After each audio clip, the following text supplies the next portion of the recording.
This is the Retirement Key Podcast with Abe Abish, founder of Abish Financial Services. We see a lot of successful do-it-yourself investors, but there's a major difference between pedal to the metal, getting up that retirement mountain, and then descending down the mountain safely into retirement.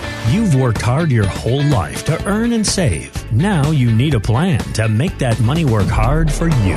Hang in there, and the markets will come back, and we're in the same boat as you. Is not comforting for someone who is 58, 65, 72, and there have got to be better ways to do things, and there are. Abe is here to help you unlock the keys to your retirement. We are just getting into the new year, and I feel like you are already in the thick of things there at Abish Financial Services, Abe. Yeah, we're not out of the woods yet, Heather. Not by any means. No. Right smack in the middle of a downturn and bear market and recession, most people believe we're in. So things haven't turned around yet, and I think we got a ways to go before we do. So yeah, very busy here and just trying to help as many people as we can. Working to understand. I mean, so much of helping folks is educating them and working to help them understand what the heck all of this stuff that we see coming out of our TVs and on the radio coming into our ears, minds, and heads, what it all means and how it all affects us on a micro level. And of course, I think for so many of us, all this conversation about interest rates, it's like, well, what does that really mean for me? How is that really going to affect my long term, my big picture, as we are awaiting what we believe another interest rate from the Fed will be in the coming weeks? But it appears that the stock market is already trying to factor in when the Fed will begin to cut rates. Here's former Fed Vice Chair Roger Ferguson on CNBC. So I think there are probably 2, maybe 3 more moves by the Fed. 50 basis points in the February meeting, maybe 25 after that, and then probably they're done. But I think where the market is wrong is on the expectation of cutting. When we looked at the most recent summary of economic projections, there was no sign there of the Fed expecting to cut during this year. And when we listened to Jay Powell's press conference after the meeting, there is no sign of that either. So I think the market is ahead of itself based on the way the Fed sees things today. Jeez, talk about helping us understand. I barely could follow all the technical stuff he was just getting into there, Abe. Exactly. But what I do hear him saying is we can expect more volatility in 2023. So how can you help us understand what's going on and work to protect our money? Yeah, until inflation cools down and we get out of this, we're going to see continued volatility, Heather. So what we have to do is we have to put together a plan for phase 2, right? Most of our clients are 55 to 75 years old,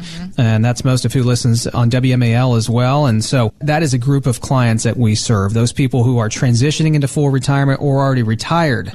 So what we do is we help people to protect their life savings, right? You know, most people were down 15 to 20% in 2022, and we can't afford to lose another 10, 15, 20 and have another 2008 happen to us, right? Then it'll take an average of 5 years just to climb out of that massive hole to get back up to square one. So what we do is we put a moat around the castle and we build in layers of protection wrapped around our clients' investments and life savings to protect them from either further loss or limit the losses. You know, you got to have different sides of the portfolio helping you with different things. You've got to have the safe side. You've got to have the side that has risk associated with it. So bottom line is you need a plan, and you need a plan to build in that protection that we talk about every week on the show. We had a couple call in recently, Heather, from Fairfax, Virginia. They have $1.5 million saved, and they are concerned with everything going on, with the Federal Reserve probably raising rates more, with inflation, with continued market volatility. They're concerned because they're retiring in the next 24 months. They're in their mid-60s. They're both government employees. All of their monies are in the TSPs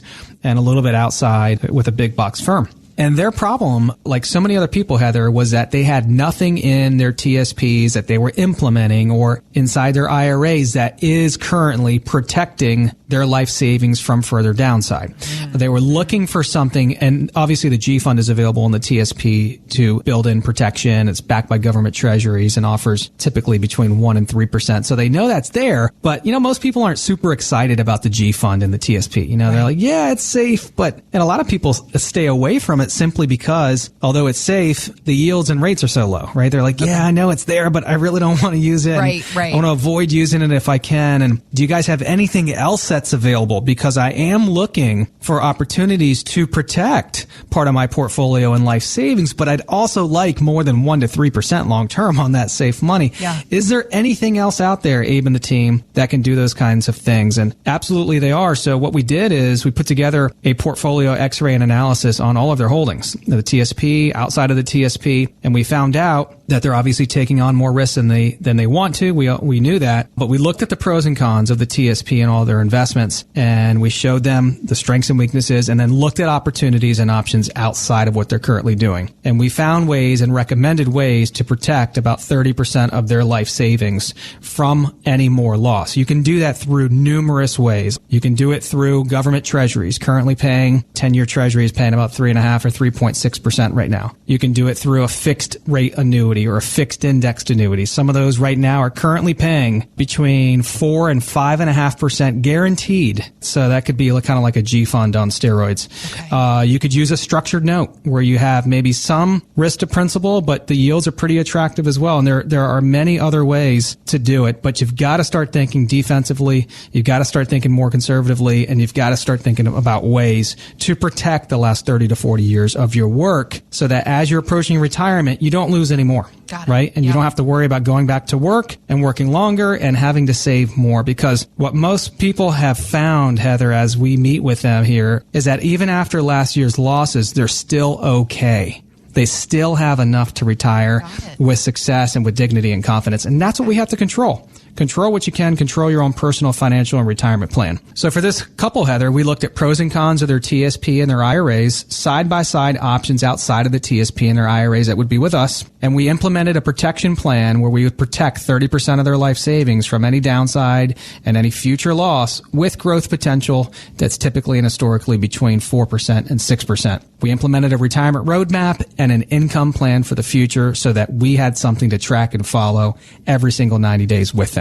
All right, continuing this conversation of you helping us try to understand everything that's going on. In case you didn't know it, one of the final things that Congress did at the end of last year was pass something called Secure 2.0. It's a new law designed to boost participation in workplace retirement plans. So the question is, what are the main features? How does it help retirement savers? What can you tell us, Abe? Who comes up with these names, Heather, of these It's like a committee just to name them, yeah. Secure 2.0. Yeah. So look, the first Secure Act came out in December 2019. It stands for Setting Every Community Up for Retirement Enhancement. So this is 2.0, okay? Mm-hmm. And here are some of the big changes. One of the biggest changes, I think, is the postponement of RMD's required minimum distributions from the age of 72 to the age of 73. Okay. So if you are turning 72 in 2023, you do not have an RMD due. Your first RMD would be due in 2023, so you get an extra year there. If you are already taking RMDs, you have to continue to take out those RMDs. Okay, and then I think in 2025, maybe it's actually in the 2030s, they're going to push RMD age back to age 75. Okay. Second is they're going to require that all employers, as new employees come on, automatically enroll the employee in a 401k contribution. Really? And you're going to have to opt out. You're going to have to sign something and opt out if you don't actually want to contribute to the plan. And that's going to start at 3%. So you're going to automatically be enrolled and have to contribute 3% unless you opt out. I think it's a good thing, right? Because a lot of people wait, and all of a sudden a year or two has gone by, and they're like, oh, crap, I haven't even contributed to my company's 401k plan yet, right? Yeah. So this is all about trying to help Americans save more. Okay, the next is they're going to allow for workers in their early 60s to add more cash into the retirement accounts, basically additional catch-up contributions, I think as much as another $10,000 per year. Okay. So all of this has just come out, and obviously the entire industry is trying to sort through this and understand it. And then finally, and there's a lot more too, but we can only talk about so much today, is savings for emergencies in 401k. So they're going to open up the window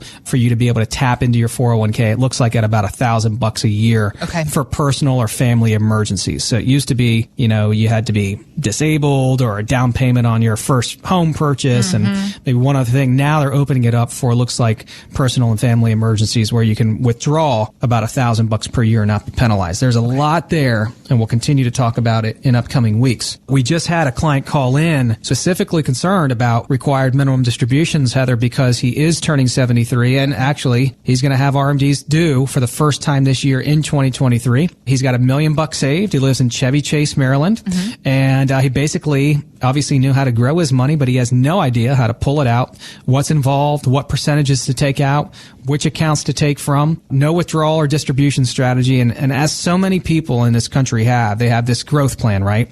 Where for the last 30 to 40 years, they focused on their investments and how to grow their money and how to save it and how to accumulate it. And then you start talking about RMDs and when do I take Social Security and I got to take a pension and do I purchase an annuity or how do I create dividends from my stocks? All of this is foreign language to so many people when it comes to generating income in retirement. So he certainly didn't have a strategy for RMDs. And then as we started discussing distributions and all the things that come with that, we educated him on sequence risk and that risk to anyone in retirement that when they're pulling money out of their portfolios for the first time in their lives, oftentimes, that if the markets are down at the same time, he could incur a double negative, a double whammy, and he had no idea about that.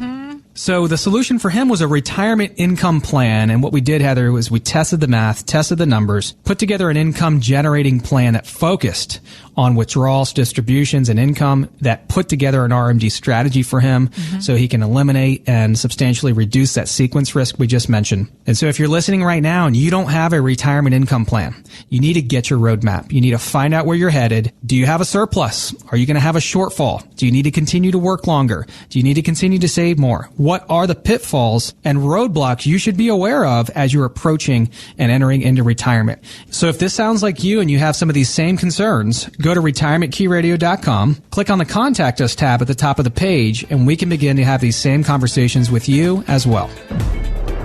Thanks for listening to the Retirement Key Podcast with Abe Abish. To learn more about Abish Financial Services, visit retirementkeyradio.com. And join Abe for his radio show, The Retirement Key, Saturdays at 8 a.m. and 2 p.m. and Sundays at 2 p.m. on WMAL. Investment advisory services offered through Abish Financial Wealth Management, LLC, number 310633, a registered investment advisor firm. Financial professionals are not licensed in all 50 states. To find out if Abraham Abish is licensed in your state, please call 571-577-9968. Abish Financial Services is not affiliated with nor endorsed by the Social Security Administration or any other government agency and does not provide legal or tax advice. Annuity guarantees rely solely on the financial strength and claims-paying ability of the issuing insurance company. By contacting us, you may be provided with information about insurance and annuity products offered through Abish Financial Services, Inc., Virginia Insurance License number 127820.